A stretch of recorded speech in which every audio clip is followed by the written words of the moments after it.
पवित्र श्रीमद् भागवत गीता, पवित्र चारों वेद, पवित्र कुरान शरीफ, पवित्र बाइबल, पवित्र गुरु ग्रंथ साहिब, पवित्र कबीर साहिब की वाणी में छुपे हुए गूढ़ रहस्य अर्थात तत्व को जानने के लिए कृपया अवश्य सुनिए जगत गुरु तत्वदर्शी संत रामपाल जी महाराज के मंगल प्रवचन। गीता ज्ञानदाता कहता है, मुझे प्राप्त प्राणी का फिर जन्म नहीं होता। मेरी साधना करने वाले का फिर जन्म नहीं होता। तो फिर ये अन्य श्लोक बहुत सारे गलत हो जाते हैं। जैसे श्रीमद् भगवत गीता अध्याय नंबर 2 के और श्लोक नंबर 12 में गीता ज्ञानदाता कहता, अर्जुन ये ना सोच के तू और मैं और ये सभी सैनिक योद्धा पहले नहीं जन्मे थे और आगे ना होंगे। ये ना सोच के हम वर्तमान में ही जन्मे हैं, हमारा पहले भी जन्म हुआ है, हम सबका, तेरा मेरा और सबका, और आगे भी होगा। गीता जी अध्याय नंबर 4 के श्लोक नंबर 5 में गीता ज्ञानदाता कहता, अर्जुन तेरे और मेरे बहुत जन्म हो चुके, तू नहीं जानता, मैं जानता। फिर 9वें श्लोक में कहा कि मेरे जन्म और कर्म दिव्य हैं, अलौकिक है। श्रीमद् भगवत गीता अध्याय नंबर 10 श्लोक नंबर 2 में कहा है कि अर्जुन मेरी उत्पत्ति को यानी मेरे जन्म को न तो ये ऋषि लोग जानते, न ये सिद्ध जानते, न ये देवता लोग जानते, क्योंकि इनका आदि कारण मैं ही हूं, इनकी उत्पत्ति करने वाला मैं ही हूं। अब यहां विचारणीय विषय है कि संतान अपने पिता की उत्पत्ति को नहीं जानता और पिता अपने पुत्रों की, अपने संतान की डेट ऑफ बर्थ भी बता देता है, जन्म तिथि भी बता देता है। तो यहाँ गीता ज्ञानदाता 10वें अध्याय के 2 श्लोक में ये तो स्वीकार कर ही रहा है कि मेरा जन्म, मेरी उत्पत्ति तो होती है, लेकिन ये देवता लोग जो इससे उत्पन्न हुए हैं, ब्रह्मा विष्णु महेश और ये सब, ये नहीं जानते। तो इसको कौन जानता है?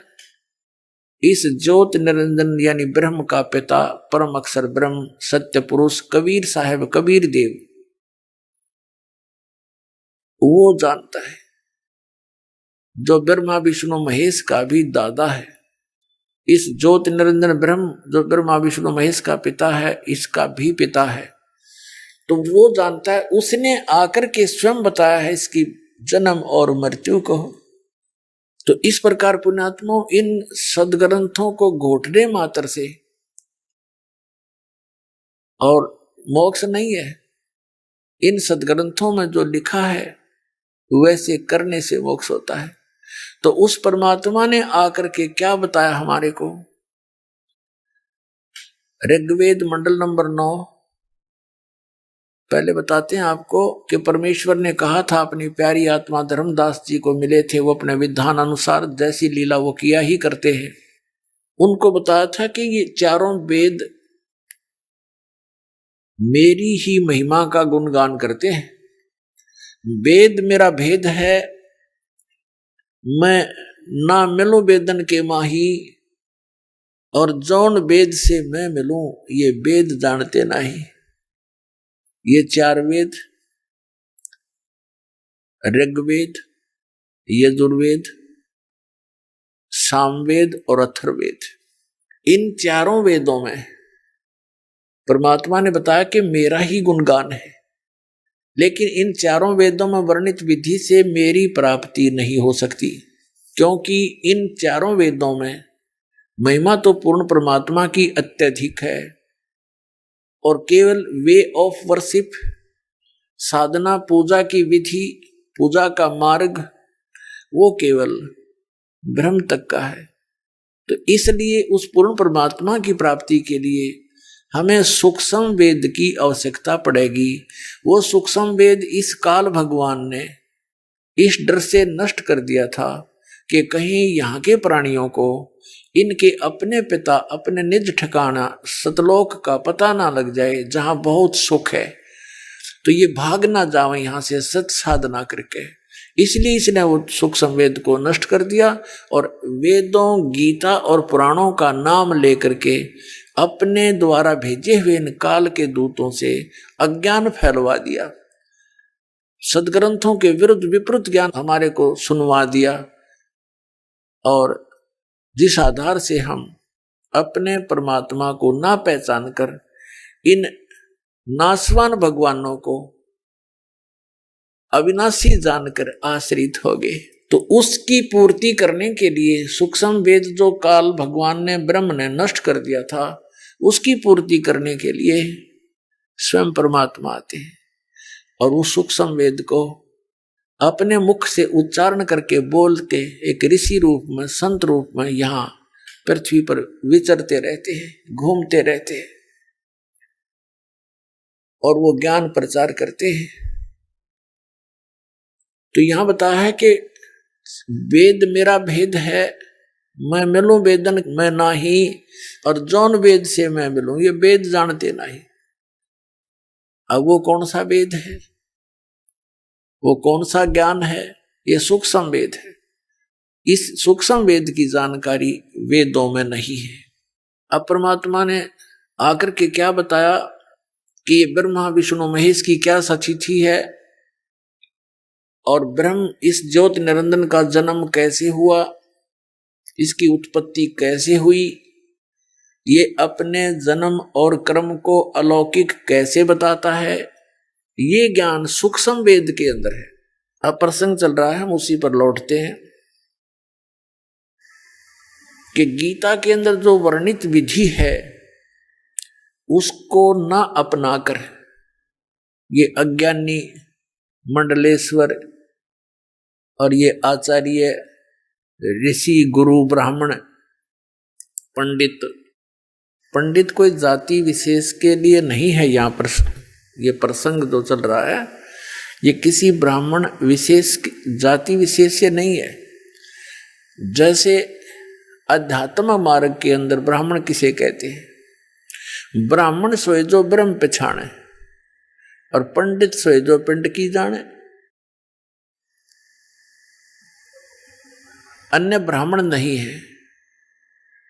जिसने ब्रह्म पहचाना, परमात्मा को जान लिया, वो ब्राह्मण है। मेरे गुरुदेव जी थे, वो ब्राह्मण जाति से थे। गांव बड़ा पैंतावास, डिस्ट्रिक्ट भिवानी, दादरी के पास, हरियाणा के अंदर, वहां उनका जन्म था। ब्राह्मण वर्ग में एक ब्राह्मण वर्ण है, जैसे ये 4 वर्ण बनाए हुए हैं, क्षत्रिय, ब्राह्मण, वैश्य और शूद्र। तो ब्राह्मण वर्ण के अंदर आवश्यक नहीं है कि सभी ब्राह्मण हो। अक्षत्रिय वर्ग में ये भी कंपलसरी नहीं कि सभी अक्षत्रिय हो। वैश्य वर्ण में सभी वैश्य नहीं होते, वो अन्य भी कार्य साथ साथ पैरेलल करते रहते हैं। तो ब्राह्मण का यहाँ जो वर्ण ब्राह्मण है ये अलग है। जैसे इनके पूर्वज जो थे ब्राह्मणों के, वो ऋषि महर्षि हुआ करते थे। वो केवल क्या काम करते थे? स्वयं विद्या ग्रहण करते थे, सदग्रंथों को पढ़ते थे, अन्य को सुनाया करते थे। गांव गांव नगर नगर में जा करके सत्संग करके उनको भगवान की भक्ति के बारे में मार्ग बताते थे। तो इसलिए उनको ब्राह्मण कहा जाता था। ये जानकर के ब्रह्म को जानने वाले हैं, परमात्मा के विषय में ये जानकार हैं, क्योंकि ये संस्कृत बोलते हैं, संस्कृत जानते हैं, पढ़े हैं, और सदग्रंथ भी संस्कृत भाषा में लिपिबद्ध। मेरे गुरुदेव जो थे वो ब्राह्मण वर्ण में जन्मे थे, लेकिन वो अपने आप को ब्राह्मण नहीं कहते थे, वो संत कहते थे। और मेरे दादा गुरुजी यानी गुरुजी के गुरुजी वो जाट थे, गांव छावला दिल्ली के। वो जाट होते हुए पंडित कहलाए। उन्होंने 15-16 वर्ष की आयु में घर त्याग दिया था। एक साधु संत उनको मिल गए थे। वो बड़े प्रचंड माइंड के थे, यानी गरीबदासी संत थे वो, जिनको ये मिले थे मेरे दादा गुरुजी। तो उन्होंने देखा कि लड़का बहुत होनहार नजर आता है। तो उस हमारे जो गरीबदासी संत थे, यानी मेरे गुरुजी के, हमारे चौथे दादाजी, दादाजी के दादाजी समझो, परदादा गुरुजी, उसने ये विचार किया कि इस लड़के को क्यों ना काशी विद्यापीठ में पढ़ाऊं और ये सदग्रंथों को जानकर समझकर अच्छी तरह ज्ञान दे, इस उद्देश्य से काशी विद्यापीठ में उनका प्रवेश दिला दिया और वो इतने तीव्रता से पढ़े, 4 विषय के आचार्य बन गए। तो उनको पंडित चिदानंद कहा जाने लगा। उनका चिदानंद नाम था, चिदानंद। उनके नाम से आज भी आश्रम बना हुआ है। डिस्ट्रिक्ट सोनीपत, खरखोदा के पास एक गांव है डिस्ट्रिक्ट सोनीपत में, खरखोदा तहसील के अंदर गोपालपुर गांव है। उस गोपालपुर गांव में आज भी हमारे दादा गुरुदेव जी जो जाट थे, लेकिन उन्होंने उस पंडित वाली उपाधि प्राप्त कर ली थी, वहां आश्रम बना हुआ है, लिखा हुआ है पंडित चिदानंद आश्रम। तो ये प्रसंग इसलिए यहां थोड़ा सा क्लियर करना पड़ा, ये कंसेप्ट कि देख कोई ब्राह्मण पे दिख जा अनु का तो ब्राह्मणों की निंदा करता है। नहीं, ब्राह्मण वो होता है जो गुरु पद पर विराजमान है और उसी को पंडित भी कहा जाता है। तो अन्य के लिए ये शब्द दास के ना समझे। तो पंडित लोगों ने इन सदग्रंथों को ढंग से ना समझकर लोकवेद सुना दिया। दंत कथा, लोकवेद होता है दंत कथा, जो सत्य नहीं होता उसको लोकवेद कहते, बनावटी बातें। तो इन्होंने सुनाया कि ब्रह्मा विष्णु महेश अजरो अमर हैं। श्रीमद् भगवत गीता का ज्ञान देने वाला ये ब्रह्म सरपुरुष ये खुद कह रहा है कि अर्जुन तेरे और मेरे बहुत जन्म हो चुके, तू नहीं जानता मैं जानता हूं। ये तो कहते हैं श्री कृष्ण जी ने गीता बोला। पुणात्माओं, श्री कृष्ण जी में प्रवेश करके इस काल भगवान ने गीता बोला, गीता का ज्ञान कहा। श्री कृष्ण जी को तो पता नहीं मैंने श्रीमद् भगवत गीता में क्या कहा था। अपनात्मा इस दास का जो ज्ञान है परमात्मा दिया हुआ, कबीर परमेश्वर ने बताया दास को, तो ये ऐसा अटपटा लगेगा आपको, क्योंकि आपने कोरा अज्ञान ग्रहण कर रखा है कि ये क्या कह रहा है। श्रीमद् भगवत गीता का ज्ञान श्री कृष्ण जी ने नहीं बोला। तो पुणात्मा यहीं पर बात बिगड़ रही थी बताई कि सच्चों को तो ये झूठा बतावें, इन झूठों का एतबार 600 वर्ष पहले परमात्मा ने ये ज्ञान दिया था, जो कबीर भगवान ने उस दानक जो लाया कबीर ने, जो काशी के अंदर थे भगवान आए थे, जिसको आज ये दास केवल उन्हीं का दिया हुआ ज्ञान आप तक पहुंचा रहा है। दास का और कोई रोल नहीं है।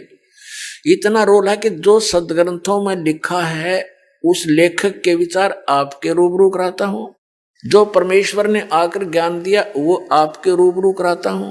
इन दोनों का निष्कर्ष निकाल कर आपको देता हूं, आपको दिखाकर बताता हूं कि ये ऐसा है, ये ऐसा है, और फिर इन नकलियों के विचार सुनाता हूं, इनकी द्वारा लिखी अनुभव की पुस्तक आपके रूबरू कराता हूं, और फिर आपको ये बताना चाहता हूं कि जो हमारे सदग्रंथों से मेल नहीं खाते, जो विधि भगवान की भक्ति की या ज्ञान भक्ति का, तो यूजलेस है, उसको तुरंत त्याग देना चाहिए। दास का ये सब कुछ करके, ये प्रयत्न इतना करके, ये इतना चाहता हूं कि तो आप जी सदमार्ग को ग्रहण करें, कुमार्ग को त्याग दें। आपने जाना अपने घर को, और आप जा रहे हो जंगल की ओर, वन में जा रहे हो, वहां खा जाएंगे चित्ते और शेर वगैरह, आपको वहां पर भयंकर जानवर है, और कोई आपको बता रहा है कि ये दिशा आपकी ठीक नहीं है जिधर तुम जा रहे हो, तो वो प्रयत्न गलत नहीं, आप ना समझ सको, वो आपकी अपनी सोच होगी। तो दास का प्रयत्न इतना है। अब प्रसंग चल रहा है कि गीता ज्ञान ये श्री कृष्ण मान रहे हैं कि श्री कृष्ण जी ने दिया। ले थोड़ा सा कंसेप्ट क्लियर करते हैं, आपको दिखाते हैं वो विवरण जिससे स्पष्ट हो जाएगा कि श्री कृष्ण जी ने गीता का ज्ञान नहीं बोला, और समझदार को संकेत ही काफी होता है। इंटेलिजेंट जो स्टूडेंट होते हैं वो टीचर के कोड वर्डों को भी पहचानना शुरू कर देते हैं। अब देखिएगा संक्षिप्त महाभारत द्वितीय खंड गीता प्रेस गोरखपुर से प्रकाशित है। इसके संपादक तथा संशोधक ये हैं जय दयाल गोविंद का, जो श्रीमद् भगवत गीता जी के भी अनुवादक हैं और गीता प्रेस गोरखपुर से प्रकाशित है। प्रकाशक एवं मुद्रक गीता प्रेस गोरखपुर, गोविंद भवन कार्यालय कोलकाता का संस्थान। ठीक, अब इस पे दिखाते हैं आपको कि श्री कृष्ण जी को तो पता ही नहीं गीता जी में उसने बोला क्या था।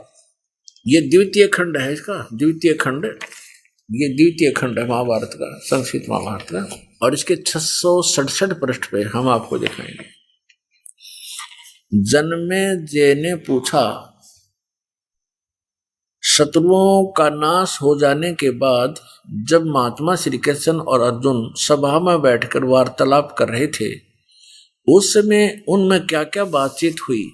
वैशंपायन जी ने कहा, कृष्ण सहित अर्जुन जब अपने राज्य पर पूरा अधिकार प्राप्त कर लिया तो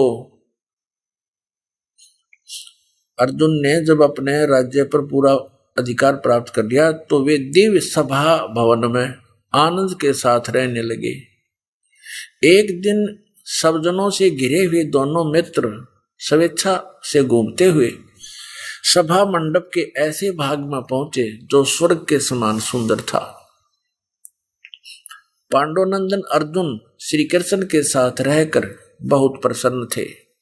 उन्होंने एक बार उस रमणीय सभा की ओर दृष्टि डालकर भगवान से यह वचन कहा, देवकी नंदन, जब युद्ध का अवसर उपस्थित था उस समय मुझे आपके माध्यम का ज्ञान और ईश्वरीय स्वरूप का दर्शन हुआ था, किंतु केशव आपने स्नेहवश पहले मुझे जो ज्ञान का उपदेश किया था वह सब इस समय बुद्धि के दोष से भूल गया है। उन विषयों को सुनने के लिए बारंबार मेरे मन में उत्कंठा होती है। इधर आप जल्दी ही द्वारका जाने वाले हैं, अतः पुनः वह सब विषय मुझे सुना दीजिए। यानी जो गीता जी का ज्ञान आपने युद्ध के समय सुनाया था वो फिर सुना दे, मैं भूल गया, अर्जुन कह रहा है। अब वैशंपायन जी कहते हैं, अर्जुन के ऐसे कहने पर वक्ताओं में श्रेष्ठ महातेजस्वी भगवान श्री कृष्ण ने उन्हें गले से लगाकर इस प्रकार उत्तर दिया। अब श्री कृष्ण बोले, अर्जुन, उस समय मैंने तुम्हें अत्यंत गोपनीय विषय का श्रवण कराया था।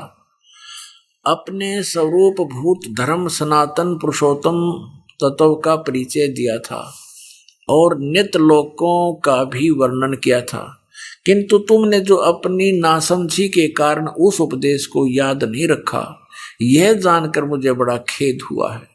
उन बातों को अब पूरा पूरा स्मरण होना संभव नहीं जान पड़ता। पांडुनंदन, निश्चय ही तुम बड़े श्रद्धाहीन हो, तुम्हारी बुद्धि अच्छी नहीं जान पड़ती। अब मेरे लिए उस उपदेश को ज्यों का त्यों दोहरा देना कठिन है, क्योंकि उस समय योग युक्त होकर मैंने परमात्म तत्व का वर्णन किया था। अपने आत्माओं विचार करो,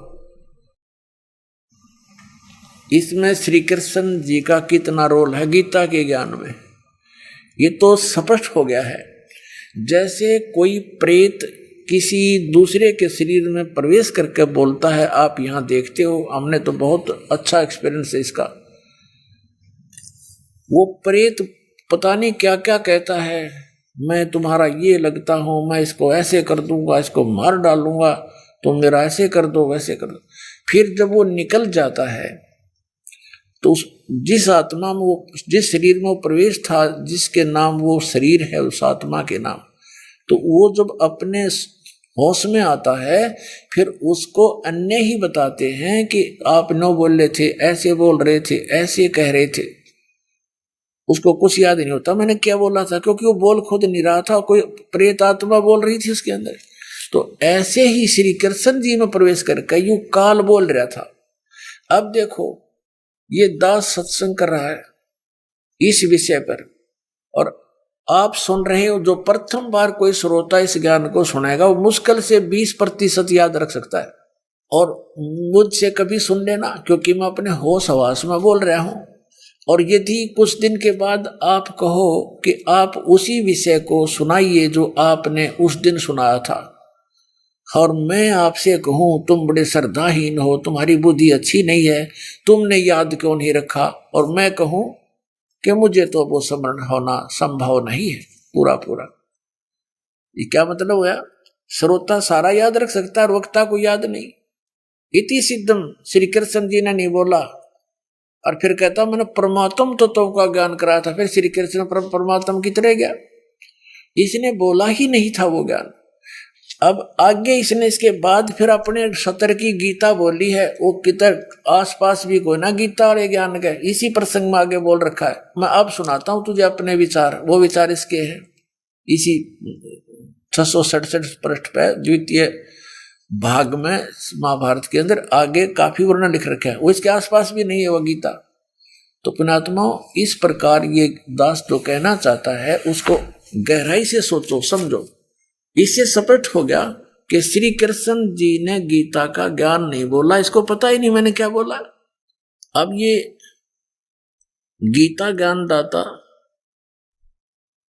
उस परमात्मा के डर से गीता का जो ज्ञान दिया है वो वेदों वाला ही दिया है, लेकिन कुछ स्थानों पर इसने अटकलबाजी करी है युद्ध करवाने के उद्देश्य से। और वो ज्ञान जो इसने कुछ इसके अंदर ज्ञान गीता जी के अंदर अपने सतर का भी कहा है। वो ज्ञान अपने आप पता लग जाता है कि वेदों वाला ज्ञान नहीं है। जैसे श्रीमद् भगवत गीता अध्याय नंबर 3 के श्लोक नंबर 8 में यह कहता है कि अर्जुन यदि तू समाधि लाकर बैठ गया, कर्म सन्यासी होना, काम छोड़ के एक स्थान पर बैठ के और भक्ति करने लग जा, यदि तू कर्म सन्यासी हो गया तो तेरा निर्वाह कैसे चलेगा? तू तेरा पेट कैसे भरेगा? काम नहीं करेगा तो। और फिर गीता जी अध्याय नंबर 8 के श्लोक नंबर 7 में ये अपने सतर की भक्ति बताते हुए कह रहा है कि तू मेरा स्मरण भी कर हर समय में और युद्ध भी कर। यानी युद्ध से कठिन कोई काम नहीं होता, उस समय भगवान का स्मरण करना अनिवार्य है। यानी काम करते करते भी स्मरण करो। ये तो है विधि वेदों की। फिर इसने 6 अध्याय के और 6, 7, 8 में 9 में ये फिर अपने सतर की 9, 10, 11 में अपने सतर की बोली है इसने। ये इसका अपना मत है। ये स्थान स्थान पर कहता है कि ये मेरा मत है। इसके मत को छोड़कर बाकी जो ज्ञान है वो वेदों वाला है। और वेद का ज्ञान इस काल को ब्रह्म को परमात्मा पूर्ण ब्रह्म ने दिया था। 5 वेद जो इसके अंतःकरण में फीड कर दिए बीज रूप में, और समय आने पर वो बाहर आए। जैसे गर्भ रहता है माता को और समय आने पर फिर वो अपने आप बाहर आ जाता है, उसके बस की बात नहीं। ऐसे इस काल के अंदर परमात्मा ने 5 वेद बीज रूप में फीड कर दिए थे। समय आने पर ये अपने आप इसकी श्वासों के माध्यम से बाहर निकलाए। और ये देखकर हैरान रहा। फिर देखा, उसने पढ़ने लगा तो इसने देखा कि 5वां वेद जो है ये तो तेरी जड़ उखेड़ देगा, तेरी पोल खोल देगा। इसने उसको छुपा दिया। शेष 4 वेद अपने पुत्र ब्रह्मा को दे दिए। तो वेदों का जो ज्ञान है वो गॉड गिवन है, और गीता में जो ज्ञान है वो भी वही गॉड गिवन ज्ञान है। लेकिन इस काल गॉड ने, इस काल भगवान ने कुछ अपने सत्र की मिलावट कर दी। वो दिखाते हैं। ये देखिएगा श्रीमद् भगवत गीता, ये गीता प्रेस गोरखपुर से प्रकाशित है। जयदयाल गोविंद का इसके अनुवादक है। अध्याय नंबर 3 और श्लोक नंबर आपको दिखाते हैं। हम 4 से शुरू करते हैं, श्लोक 4 से। मनुष्य ने तो कर्मों का आरंभ किए बिना निष्कर्मता को प्राप्त होता है और न कर्मों को त्याग मात्र से सिद्धि यानी सांख्य योग निष्ठा को प्राप्त। अब 5वें में क्या कहा है, निसंदेह कोई भी मनुष्य किसी भी काल में क्षण मात्र में बिना कर्म किए नहीं रहता, क्योंकि सारा मनुष्य समुदाय प्रकृति जन गुणों द्वारा परवश हुआ कर्म करने के लिए बाध्य किया जाता है। अब छठे में, तीसरे अध्याय का छठे में ये छठा है, जो मूढ़ मनुष्य समस्त इंद्रियों को हठपूर्वक ऊपर से रोककर मन से इंद्रियों के विषयों का चिंतन करता रहता है, वह मिथ्याचारी दंभी कहलाता है। तथा ये 7वां, किंतु हे अर्जुन, जो पुरुष मन से इंद्रियों को वश में करके तो अनासक्त हुआ समस्त इंद्रियों द्वारा कर्म योग का आचरण करता है, यानी काम करते करते भक्ति करता है, वही श्रेष्ठ है। इसका अर्थ ये। फिर 8वें में क्या कहा है, यहां इसका अनुवाद है, तू शास्त्र विहित कर्तव्य कर्म कर, शास्त्रों में वर्णित जो कर्म है भक्ति के वह कर, क्योंकि कर्म न करने की अपेक्षा कर्म करना श्रेष्ठ है। कर्म न करने से तो शरीर निर्वाह भी नहीं सिद्ध होगा। अब इससे सिद्ध हो गया कि यदि तू एक स्थान पर बैठा रहेगा तो तेरा निर्वाह कैसे होगा, इसलिए तू शास्त्र अनुकूल जो साधना है वो कर। फिर इसने छठे अध्याय के अंदर अपना मत बताया है जो इसके विपरीत है। ये देखिएगा अध्याय नंबर 6 श्रीमद् भगवद गीता श्लोक नंबर 10 में, मन और इंद्रियों सहित शरीर को वश में रखने वाला आशा रहित संग्रह रहित योगी अकेला ही एक स्थान पर स्थिर होकर देख लिया, इसके विपरीत कर दिया ना, अकेला ही एक स्थान पर स्थिर होकर आत्मा को निरंतर परमात्मा में लावे। शुद्ध भूमि में जिसके ऊपर कर्मश है, यानी ऐसी व्यवस्था करे कुसा मृगशाला और वस्त्र बिछे हों, पहले डाब घास, ऊपर फिर मृग की छाल हिरण की खाल, उसके ऊपर फिर वस्त्र बिछावे। यूं कह रहे हैं, न ऊंचा हो वो आसन, न बहुत ऊंचा हो और न नीचा हो बहुत नीचा हो, ऐसे अपने आत्मा को स्थिर स्थापन करे। उस आसन पर बैठकर चित्त और इंद्रियों की क्रियाओं को वश में रखते हुए मन को एकाग्र करके अंतःकरण की शुद्धि के लिए योग अभ्यास करे। बोलो। फिर आगे लिखा है छठे अध्याय का ही, हमने 12वां पढ़ लिया, अब हम 13वां पढ़े कि काया सिर और गले को समान अचल धारण करके और स्थिर होकर अपनी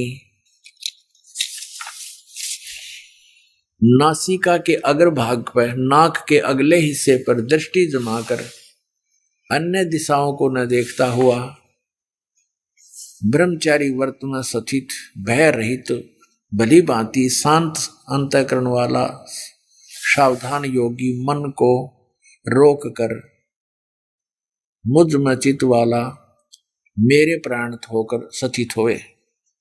अब इसमें क्या कहना चाहा है इस गीता ज्ञानदाता ने, वहां तो ये कह रहा है कि अर्जुन,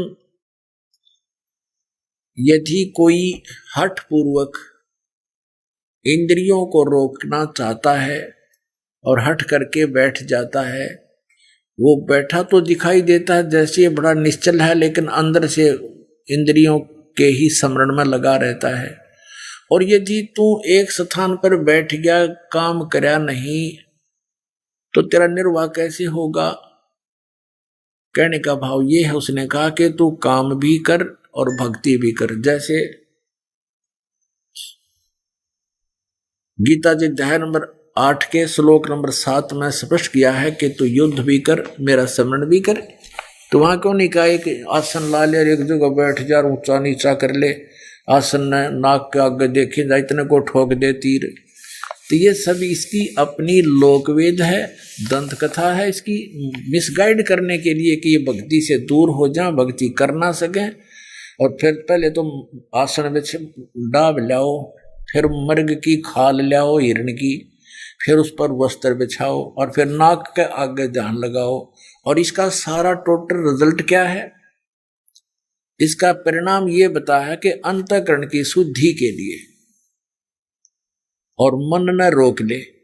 फिर आगे से पूछा कि हे प्रभु, हे भगवान, मन को रोकना तो बड़ा कठिन है।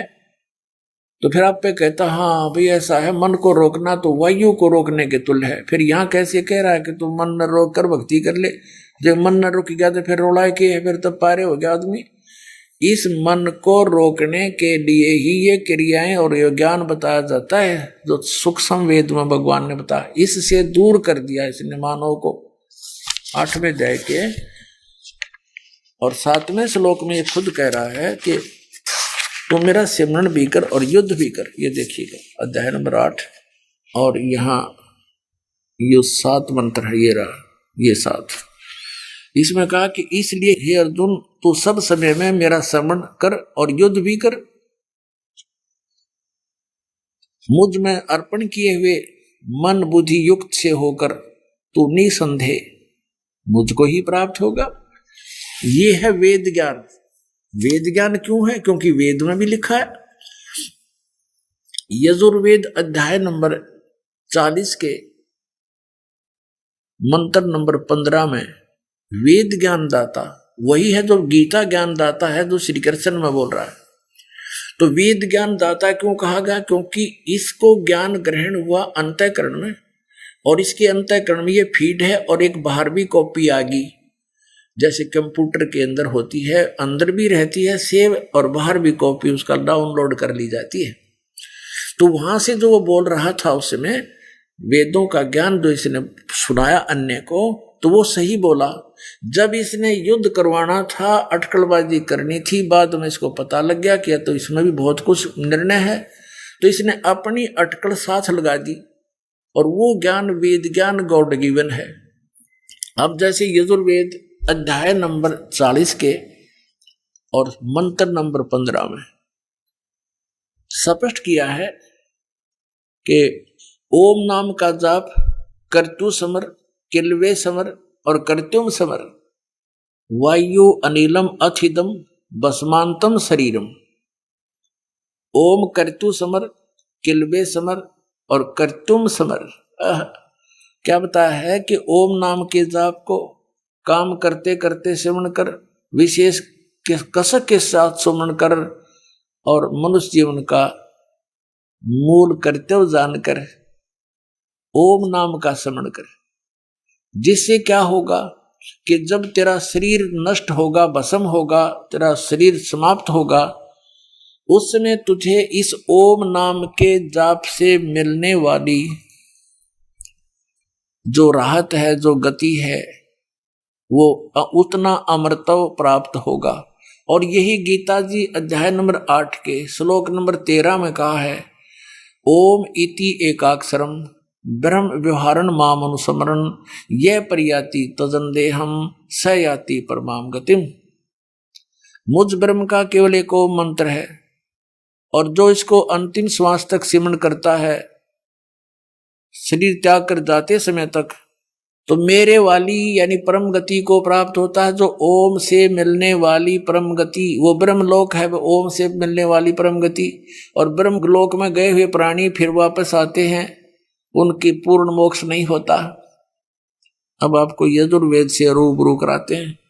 ये यजुर्वेद है, प्रकाशक सार्वदेशी कार्य प्रतिनिधि सभा, मेर सिद्धांत भवन, रामलीला मैदान, नई दिल्ली। इसके अनुवादक महर्षि दयानंद, आर्य समाज प्रवर्तक, मुद्रक हैं Prince offset printers, 1510 Pataudi house, Daryaganj, नई दिल्ली से। ये 40वां अध्याय है, चतुवारी सौ अध्याय 40वां अध्याय। और इसका ये जो मंत्र है 15वां मंत्र है, इसमें क्या लिखा कि वायु अनिलम अमृतम अथिदम भस्मांतम शरीरम ओम करतो समर किलबे समर और करतुम समर। ओम नाम का जाप काम करते करते सिमरण करो। करतो माने काम करते करते, किलबे माने विशेष करबलाहट के साथ, कसक के साथ, और करतुम माने कर्तव्य समझकर, अपना मनुष्य जीवन का कर्तव्य समझकर सिमरण कर। इस अनुवादकर्ता ने, क्योंकि ये तो पूर्ण रूप से अज्ञानी था, महर्षि दयानंद नाम का महर्षि था, इसने कख नहीं पता वेदों का। ये भी ब्राह्मण था, संस्कृत बचपन से पढ़ा करता था, संस्कृत से भाषण करता था, बोलता था, जिस कारण से विद्वान प्रसिद्ध हो गया, महर्षि प्रसिद्ध हो गया। इसने कख नहीं पता था। अब यहाँ यदि इसको पता होता तो ये अनुवाद ऐसा नहीं करता। हे कर्म करने वाले जीव, करतो माने काम करने वाले, ओम करतो समर कलबे समर करतुम समर। ओम नाम का जाप, इस ओम का जाप काम करते, करतो माने काम करते करते सिमरण कर, कलबे माने विशेष कसक के साथ सिमरण कर इस ओम को, और करतुम मनुष्य जीवन का कर्तव्य जानकर सिमरण कर। और इस अज्ञानी ने कैसे अनुवाद किया है देखिएगा। हे करतो माने हे काम करने वाले जीव, तू शरीर छूटते समय ओम इस नाम वाच्य ईश्वर का स्मरण कर।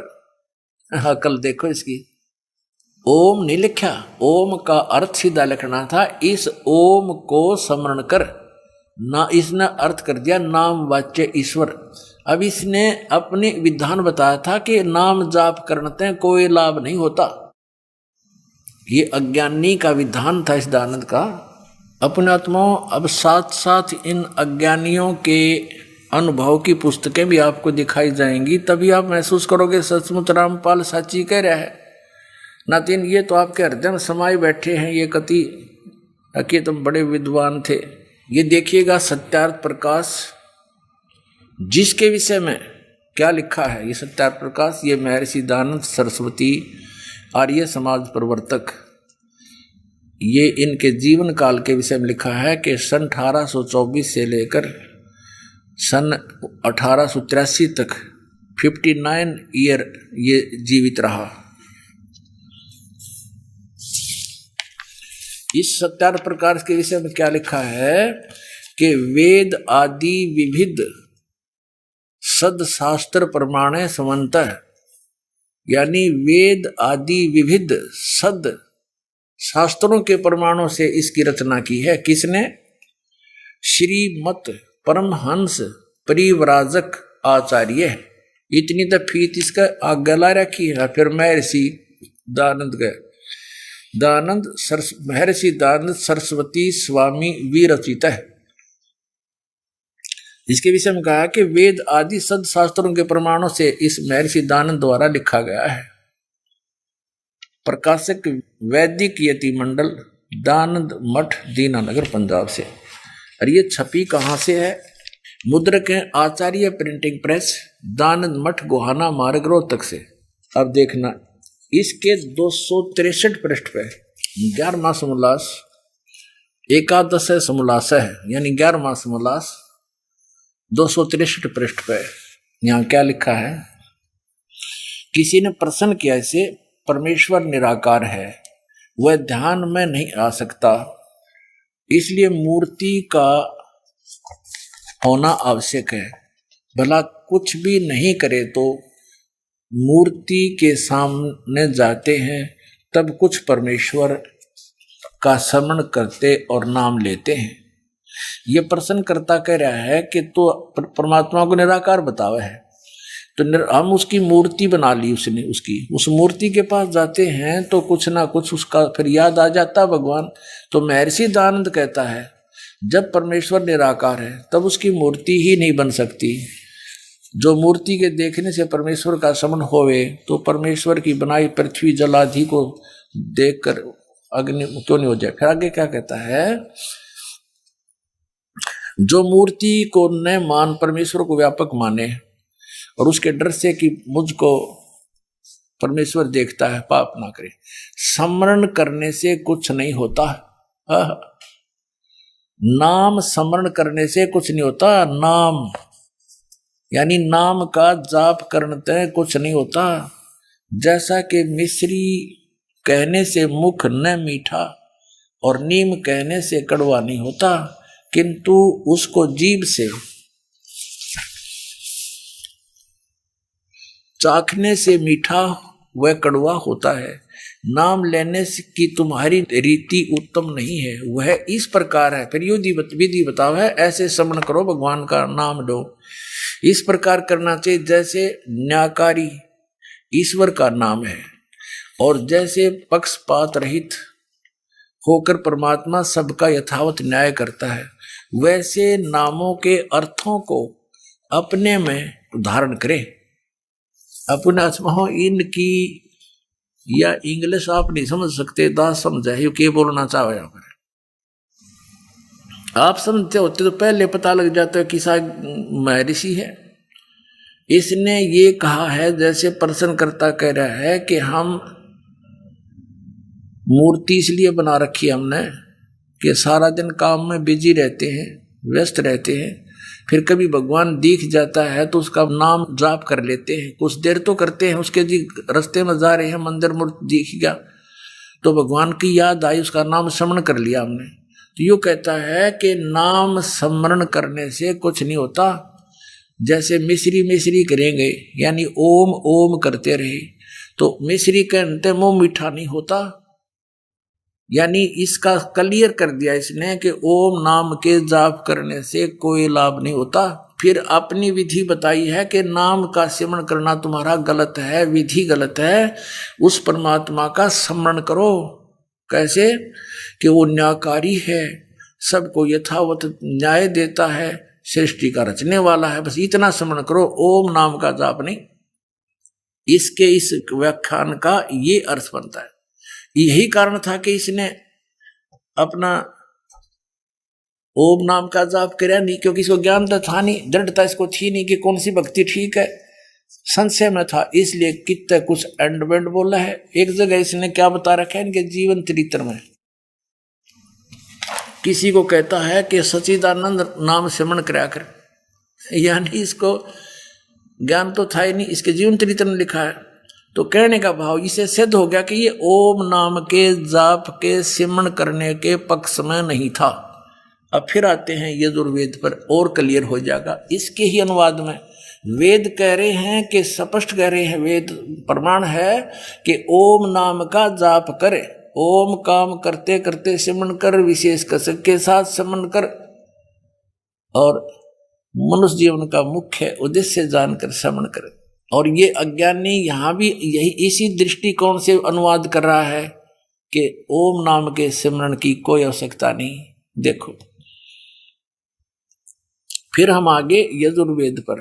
अब यजुर्वेद है इस दानंद द्वारा अनुवादित है, इस आर्य समाज प्रवर्तक दानंद के द्वारा ही प्रकाशित अनुवादित है, और यहाँ से ये मुद्रित है, यहाँ से ये प्रकाशित है। हम इसके फिर आगे यजुर्वेद के 40वें अध्याय के 44वां अध्याय 40वां 15वें श्लोक पर यहाँ देखो,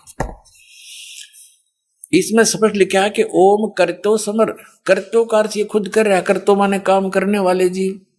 इसका अर्थ ये है काम करते करते, ओम करतो समर, काम करते करते समर करो ओम नाम का, किलबे समर और करतुम समर, विशेष कसक के साथ सिमरण करो, और अपना मनुष्य जीवन का प्रथम कर्तव्य जानकर इसका सेवन करो।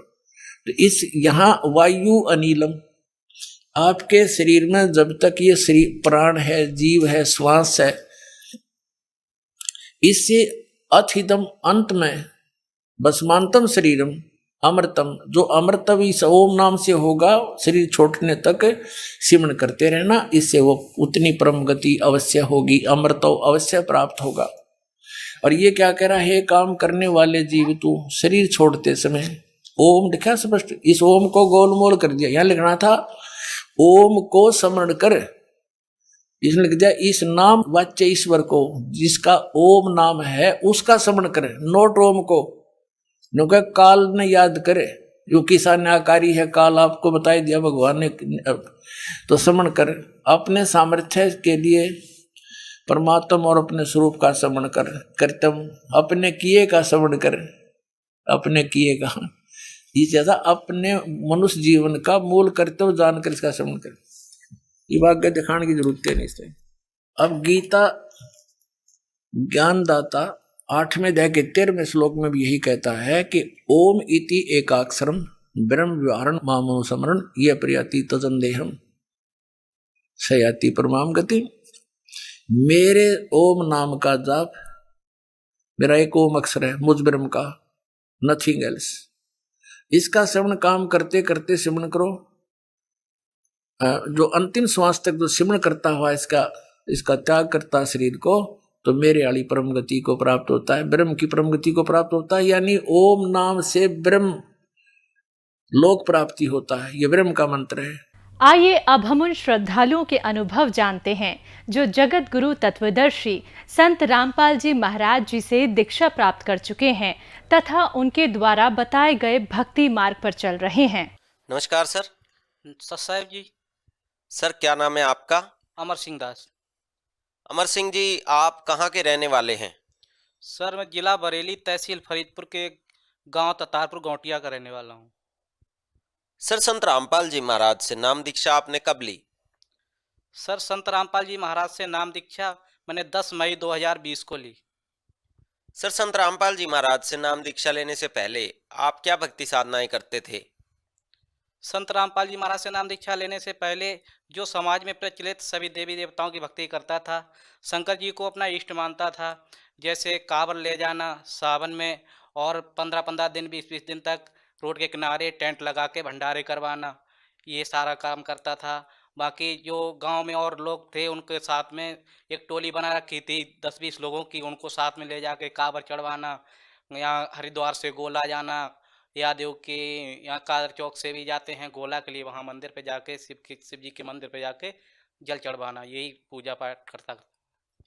तो सर जो आप हिंदू देवी देवताओं की भक्ति साधनाएं आप करते थे और कावड़ भी लेके आते थे, तो इन सब भक्ति साधनाओं से आपको क्या क्या लाभ हुए? देखिए सर, इन भक्ति साधनाओं करते करते काफ़ी समय बीत गया था, मुझे कोई लाभ तो नहीं हो रहा था और उल्टे मैं बहुत नशा भी करने लगा था, शराब पीने लगा था और सिगरेट पीने लगा था। बाकी बहुत बुरी आदतें बन गई थी, घर पे भी कलेश रहता था। बच्चों हम शराब पीते थे तो घर पे जाते थे, बीवी से कलेश होता था, काफ़ी कलेश रहता था और बच्चे बीमार रहते थे। कभी इस बच्चे को दवा लानी होती थी, कभी दूसरे बच्चे को दवा लानी थी, तो मुझे उससे कोई लाभ तो नहीं हो रहा था। तो सर जैसे कि आपने बताया कि आप कावड़ लेके आते थे, देवी देवताओं की साधनाएं भी करते थे, उनकी साधनाओं को करने से आपको लाभ नहीं हो रहा था बल्कि आपको हानि हो रही थी, नुकसान पहुंच रहे थे। तो आप क्या ये कहना चाहते हैं कि जो देवी देवता की भक्ति आप करते थे वो आपको नुकसान पहुंचा रहे थे? नहीं सर, देवी देवताओं की भक्ति से नुकसान नहीं हो रहा था, बल्कि हम जो भक्ति कर रहे थे वो भक्ति ठीक नहीं थी, शास्त्रों के अनुकूल भक्ति नहीं थी। बल्कि मैं ये कहना चाहूँगा कि ब्रह्मा विष्णु महेश के जो मंत्र थे वो सही मंत्र हमारे पास नहीं थे, जिसकी वजह से वो हमें सही लाभ नहीं दे पा रहे थे। तो सर आपने बताया कि जो देवी देवताओं की ब्रह्मा विष्णु महेश की भक्ति आप कर रहे थे, उनके सही मंत्र आपके पास नहीं थे, जिसके कारण आपको नुकसान हो रहा था। तो क्या अब आपके पास वो मंत्र हैं, वो सही मंत्र मिले आपको? जी हाँ, अब हमारे लिए संत रामपाल जी महाराज जी के द्वारा वो मंत्र मिले हैं, जिससे पूरा लाभ मिल रहा है और पूर्ण मोक्ष की गारंटी लेते हैं संत रामपाल जी महाराज। तो सर आपको संत रामपाल जी महाराज की जानकारी कैसे हुई? देखिए सर, ये तो बहुत लंबी बात है कि हमारे एक रिलेटिव थे, हमारे फुफेरे बहनोई, जो आर्मी में कार्यरत थे, आर्मी से रिटायर्ड हुए थे। सन 2016 में वो हमारे घर पर आए थे और हम 4 भाइयों के लिए पुस्तक दे के गए थे। हम 2 भाई पढ़े हुए थे, तो हम दोनों के लिए पुस्तक दे के थे, ज्ञान गंगा और जीने की राह। तो उसके बाद में वो चले गए थे, उन्हें काफ़ी समझाने का प्रयास किया कि आप ये भक्ति करो और आप ये इधर उधर की भक्ति छोड़ दो, इनमें कुछ नहीं रखा है। लेकिन हम उनकी बात को बिल्कुल हमने माना नहीं, क्योंकि हम जो अपनी कर रहे थे पूजा पाठ, उसी को हम मान रहे थे यही सही है, ये जो बता रहे हैं गलत है। और वैसे भी बाबाओं पे और गुरुओं पे हमें किसी प्रकार का कोई भरोसा नहीं था, क्योंकि हमें एक तरफ से उनसे बहुत घिनसी होती थी, क्योंकि ये सब संत ऐसे ही हैं, तो हम ये भक्ति करना नहीं चाहते थे। एक बार लॉकडाउन का समय चल रहा था, हम अपनी दुकान पर बैठे हुए थे। 2016 के बाद 2020 बीत गई थी, पुस्तकें हमारे घर पे रखी थी, हमने कभी पुस्तकों को खोल के नहीं देखा। तो वही अचानक से हमारे जो रिलेटिव थे एक बार दोबारा हमारी दुकान पे आए, और उसी दिन हमने उससे कहा हमें घर पे चलो आप, तो बोले हम घर पे नहीं जाएंगे क्योंकि आज लॉकडाउन लग रहा है। तो लॉकडाउन लगने वाला था, हमने कि कोई बात नहीं, बोले कल कल रास्ता बंद हो जाएगा, हम निकल नहीं पाएंगे। तो उन्होंने हमारी दुकान थी एक हाईवे के किनारे, जो हम वहाँ चलाते थे, चाय की दुकान थी, तो वहाँ पे वो हमारे लिए 2 पुस्तकें और दे के गए थे, जो गुरुजी की संत रामपाल जी महाराज ने लिखी थी, अध्यात्म ज्ञान का गोला और धरती पर स्वर्ग बनाना है। ये फ्री वाली पुस्तकें थीं, वो हमारी दुकान पर रख गए। हमने उनसे मना भी किया कि आप ये ले जाओ, आपने जो पहले पुस्तकें रखी हैं वो भी बहुत रखी हैं। तो बोले आपके यहाँ ड्राइवर वगैरह आते रहते हैं, कोई ना कोई पढ़ ही लेगा। वो छोड़ के चले गए। वो पुस्तकें रखी रहीं, शाम के लिए लॉकडाउन लग गया, दुकान बंद हो गई, और वहाँ पे सब मतलब पुलिस उलिस आने लगी और हमें बाहर बैठने नहीं दे रही थी। तो हम उस स्थिति में थे कि हम अब करें तो करें क्या। हम अपनी दुकान के अंदर बैठे थे, और बैठे बैठे हमारे मन में ये वो आया कि हम अब टाइम पास करने के लिए हमने वो पुस्तक उठाई। हमने कि अब कोई सहारा तो है नहीं, यहाँ टाइम पास नहीं हो रहा है, बाहर बैठे हैं तो पुलिस परेशान कर रही है। तो हमने आध्यात्मिक ज्ञान का गोला, जो गुरुजी छोटी सी पुस्तक थी, हमने 2-3 घंटे में पढ़ ली। पढ़ने के बाद फिर हमने धरती पर स्वर्ग बनाना है पुस्तक पढ़ी। 2 पुस्तकों को पढ़ते पढ़ते हमें ये लगा कि हम कहाँ जी रहे थे। हमें एकदम शरीर में हलचल सी हुई कि परमात्मा तो ये हैं, और हम कहाँ भटक रहे थे, हम कौन सी भक्ति कर रहे थे। हमारे मन में ये विचार आया कि ये लॉकडाउन कुछ नहीं है, ये सब हम लोगों का ये जो पाप बढ़ गया है, इसीलिए ये सारा कुछ हो रहा है। तो हमने अपना सामान दुकान का जितना था अपनी गाड़ी में भरा, और हम घर पर लेकर चले गए। घर पर ले जाने के बाद घर पे बताया घर वालों को, हमने ऐसे ऐसे बात है और हम नाम दीक्षा लेंगे। तो घर वाले बोले हाँ तुम तो नाम दीक्षा लोगे, तुम इतना नशा करते हो, ये करते हो, वो करते हो, है कि तुम नाम दीक्षा लोगे। बोले हमने हाँ हमने पुस्तक पढ़ी है और ये लॉकडाउन खुलने वाला नहीं है। बोले तुम इतनी जल्दी कैसे सामान भर लाए कि ये तो 2-3 का ही लगा है। तो हमने 2 दिन का नहीं, इनका कोई पता नहीं है ये कब तक चले। तो हमने घर पे जाके फिर वो ज्ञान गंगा पुस्तक ढूंढी, जो 2016 में हमारे वो फुफेरे बहनोई थे वो दे के गए थे। तो हमने वो पुस्तक पढ़ना शुरू की। धीरे धीरे कम से कम 15 दिन का समय बीत गया, हम पुस्तक पढ़ते रहे। ज्ञान गंगा पुस्तक पढ़ने के बाद मेरी हालत ऐसी हो गई, मेरे घर वाले कहने लगे ये तो पागल हो गया है, और ये भी उन्हीं की तरह अब लग रहा है उसी में चला जाएगा संत रामपाल जी महाराज के सत्संग में।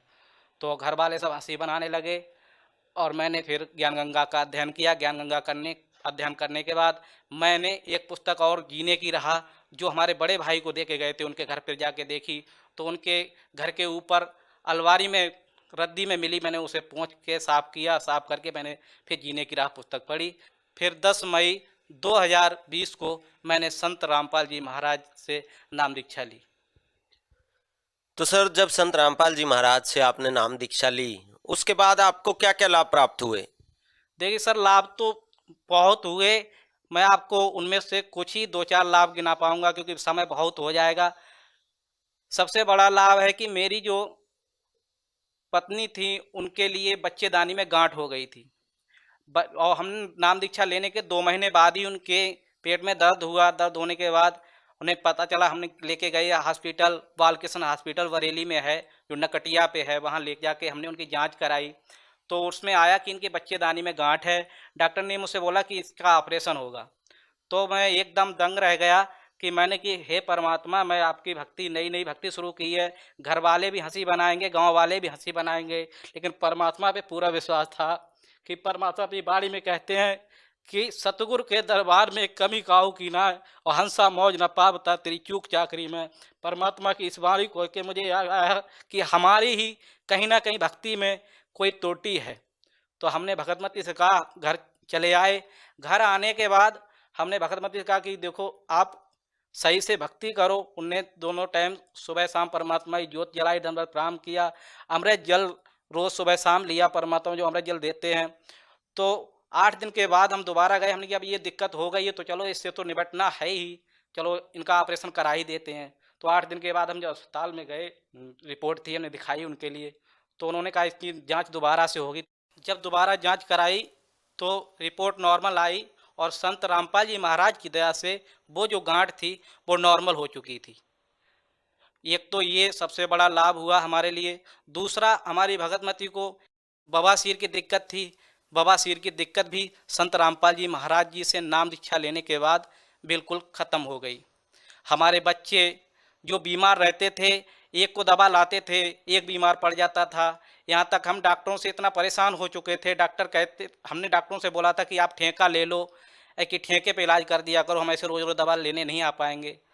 तो आज वो दया है परमात्मा संत रामपाल जी महाराज की कि जब से हमने नाम दीक्षा ली है और हमारे बच्चों ने नाम दीक्षा ली, एक ही दिन हमने 5 लोगों ने नाम दीक्षा ली थी 10 मई 2020 को, तब से लेके आज तक हमने उस डॉक्टर की दुकान नहीं देखी। आज वो डॉक्टर हमारे गांव वालों से और पास पड़ोस वालों से सबसे पूछता है कि अमर सिंह कहीं बाहर चले गए, यहाँ रहते हैं या नहीं रहते हैं। ये इतनी बड़ी दया है संत रामपाल जी महाराज की। जब से नाम दीक्षा ली है तब से हमें कोई दवा गोली नहीं खानी पड़ती है। और भी हम परमात्मा की दया से हमें सेवा मिली, हम गाड़ी चलाते हैं संत रामपाल जी महाराज के उसमें प्रचार में, पुस्तक प्रचार सेवा में। तो हम झांसी में प्रचार सेवा के तहत गए हुए थे।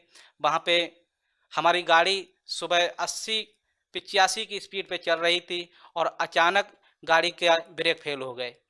तो परमात्मा ने हमारे लिए वहाँ से जीवन दान दिया, परमात्मा ने बचाया, वरना गाड़ी पता नहीं, परमात्मा की शरण में नहीं होता तो पता नहीं क्या होता। संत रामपाल जी महाराज की शरण में आने से पहले हम जो नशा करते थे, शराब पीते थे और सिगरेट पीते थे, यहाँ तक कि काफ़ी हमारे अंदर विकार थे जो ख़त्म नहीं हो रहे थे, और हम जुआ भी खेल लेते थे जिससे कि हमारे घर में हमेशा कलह बना रहता था।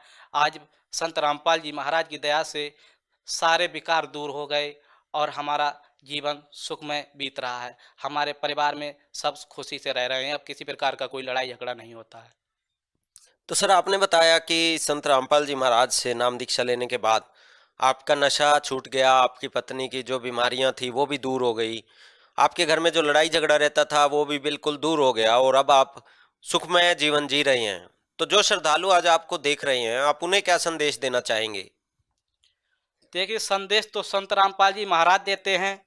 हम तो उनसे प्रार्थना ही कर सकते हैं कि जो भाई बंधु देख रहे हैं वो कम से कम ये देख के निर्णय ले सकते हैं कि ये जो व्यक्ति था ये पहले कैसा था और अब कैसा है, इसमें क्या परिवर्तन हुआ है। उन्हें पता भी है कि मैं कितना नशा करता था और कितने कितने मेरे अंदर विकार थे, जुआ भी खेलता था, तो मेरे सारे विकार दूर हो गए। तो मैं उनसे यही प्रार्थना करना चाहूँगा कि आप सब लोग ये देखकर कम से कम संत रामपाल जी महाराज से नाम दीक्षा लें और अपना कल्याण कराएं। सर, संत रामपाल जी महाराज से नाम दीक्षा कैसे ले सकते हैं? संत रामपाल जी महाराज से नाम दीक्षा लेने के लिए विभिन्न टीवी चैनलों पर सत्संग संत रामपाल जी महाराज का आता है, जिन पर नीचे एक पट्टी चलती है, वहां आश्रम के नंबर दिए हुए होते हैं। आप उन नंबरों पर संपर्क करके नज़दीकी नामदान का पता पूछकर आप संत रामपाल जी महाराज से नाम दीक्षा ले सकते हैं। धन्यवाद सर। सत साहिब।